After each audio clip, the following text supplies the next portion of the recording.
Okay? Punto por punto tayo. Ang pupuntuhan naman natin yung mga sa Malacanang. Nang dahil dyan sa Malacanang na yan, mga tambaluslos, sabi nga nila sa Malacanang, pag hindi nyo binago o hindi kayo nagbago, ay sigurado hindi kayo magtatagal dyan sa Malacanang. Ano? Tulungan nyo ang ating Pangulo. Paano siya makasurvive sa mga issue? Ang issue dyan, yung weak leader. Ang issue dyan, kayong dalawa dyan sa Malacanang, kayo yung namumuno o nagpapatakbo ng bansang Pilipinas. Ang ating First Lady, alam na alam ng sambayanang Pilipino na ikaw yung nakikialam. Yes, sabihin natin, dahil abogado ka, abogada ka, so mas marami kang alam kaysa asawa mo. Ang problema lang, hindi ikaw yung binoto eh. So masakit sa kalooban naming bumoto kay PBBM na siya ang mamuno. Ngayon, bumaliktad ang ibang namumuno, nagpapatakbo. Alam ng sambayan ng Pilipino yan eh. Paano yan? So nagagalit yung taong bayan, lalong-lalo na marami silang mga inaasahan na mababago ng ating Pangulo, wala nakikita, lalong bumabagsak. So, yun yung pinupuntuhan ko dito. Ikaw naman tambaluslos, hindi ka na makaiwas ngayon sa CPP, NDF. Ano ba, natakot ka ba? Marami pa ba sa Leyte yan? Ha? O saan ka nakita? Parang may nakita ko signboard sa iyo sa La Union. Hindi ko nabasa kung Romualdez kasi nakita ko dun eh. Hindi ko gano'n kung ikaw yun. Pero ang alam ko, congressman ka ng kwan eh, ng Leyte. Kasi La Union versus Leyte, kung ang pinag-usapan insurgency, malakas ang insurgency sa Leyte. Although, sabi nga natin, tahimik na. Pero pwede ka ipadukot. So, maaari kang matakot. So, huwag ka na mag-congressman. O, kung what I mean, congressman. Kung natakot ka man lang, hindi mo kayang gampanan ang iyong responsibilidad. Although, sabi nga ng iba, na mga politician nagbibigay ng baril, ay normal yan. Hindi lang ngayon, noon pa. Tanungin niyo si Pangulong Digong, paano siya magpatawag ng commander ng NPA? Ang masaklap dito, military pa nag-escort. Diyos ko po, apo. Ayan yung issue. Kaya sa mga buibira ngayon sa administrasyon regarding sa NPA, wag niyo naman ikalandakan yan. Ngayon lang yan. Tanungin niyo ang ating Pangulo Duterte, sino yung mga inutusan niya kay Commander Parago para pumunta, makita sila. Masaklap yan, military pa. Ang siguro naisip ko, bakit military? Para hindi magkaroon ng gulo. Kasi nga panahon niya ng pag-uusap. Maring gano'n siguro. Pero saka ko na lang dagdagan yan. Dahil yung nag-escort niyan, kababata ko pa. So, balik tayo sa Malacanang uli. Mga tambaluslos dyan sa Malacanang, kung naintindihan nyo yung bati ko sa inyo, isipin nyo yan, damdaman nyo, or pag-isipan nyo. Hindi yan biro. Hindi yan biro. Kasi kung ang taong bayan nabilog ng mga vloggers, patay kayo dyan. Pero para sa akin, Hindi dapat tayo mag-away-away dahil sa politika, mga vloggers, ano? Huwag tayo maging dahilan para magkagulo ang Pilipinas. Dapat tayo ang dahilan para magkasundo lahat ng mga politician. Diba? Iyon saan ang gagawin natin. Hindi magsolsol. Iyan ang dami kong vloggers nakikita, solsolero na. Hindi lang sa vloggers ko, hindi sa mga other social media. Hindi na muna ako magpangalan ngayon, ha? Pero papangalanan ko kayo. Ha? Huwag ganon. Huwag natin guluhin ang Pilipinas dahil lang sa politika. Ha? Huwag ganon.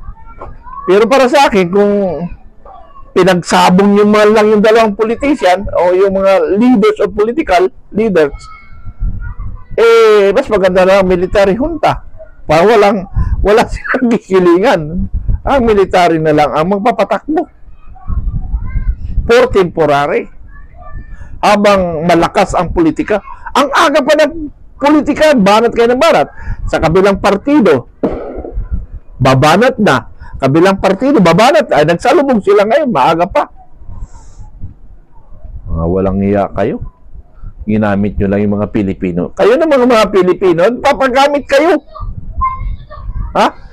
Kayo mga Pilipino, ay kasama pala ako Pilipino doon, no? Kasama pala ako doon. Huwag tayong magpagamit. Sabi nga nila, o sabi nyo, tayo ang lakas ng sambayan ng Pilipino. Tama yun. Pero kung pag-awayan natin sila, hindi na tama. Ang tama dito, magkaisa tayo tungo sa kapayapaan at pag-unlad ng ating bayan. Di ba? Mas ganda yun? Mga kapwa ko vloggers, huwag tayo magpagamit. Kung binayara kayo, di tanggapin nyo.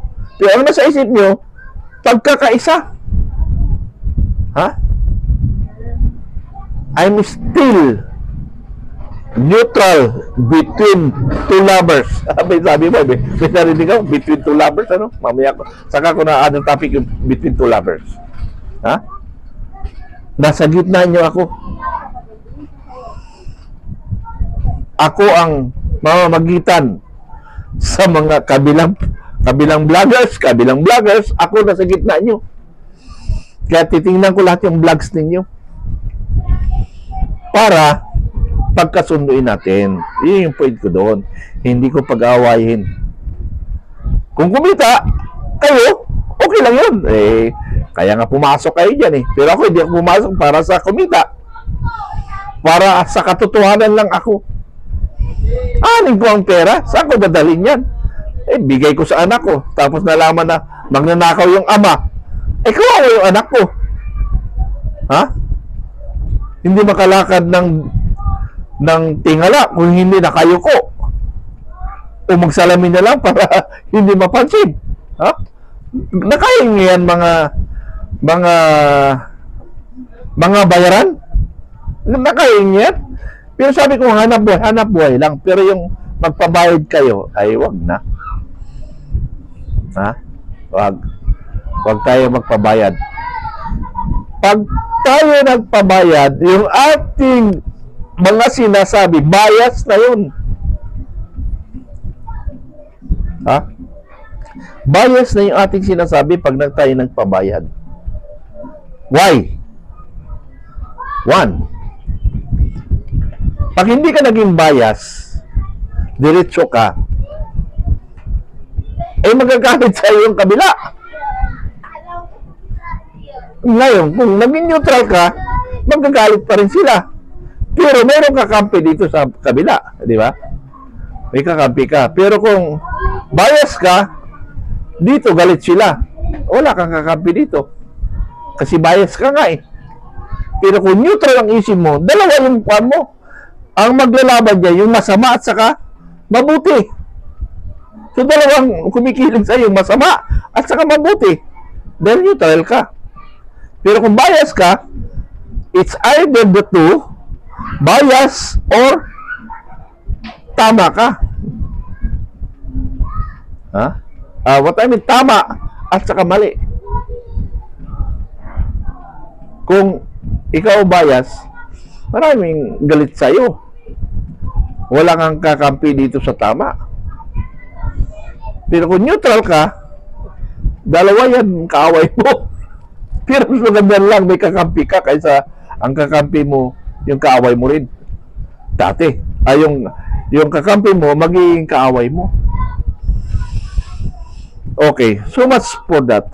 Kaya ko lang pinupunto, kayong nasa Malacanang, tulungan yung Pangulo. Kasi ang issue ng Pangulo, yung mahinang leader, wala siyang aksyon. Yun na lang talaga pabalik-balik. Pero yung puso niya, makabayan. Ang problema nga lang, hindi pwede kailangan makabayan lang. Kailangan, sabi nga ni Kadigong, tapang at malasakit. Hindi puro malasakit lang. Kasi matatabunan ka ng pag malasakit lang, matatabunan ka. Pero kung tapang at malasakit, ay alanganin ako, delikado. Di ba? Ganun yun.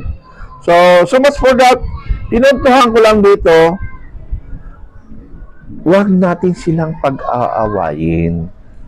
Bagkus tayo ang maging dahilan na magkaisa ang sambayan ng Pilipino. Inarinig ko lang isang direction lang sinasabi nyo. Bakit? Politician ba kayo? Yan ang tanong ko. Kung politician kayo, no question ako. Kasi gano'n ang politika Pero kung vloggers ka, not a politician, ay isang direction lang tayo. Okay, so much for that. At may nag-istorbo na okay. At least nasabi ko na dapat tayong vloggers maging neutral para sa sabayan ng Pilipino. Salamat.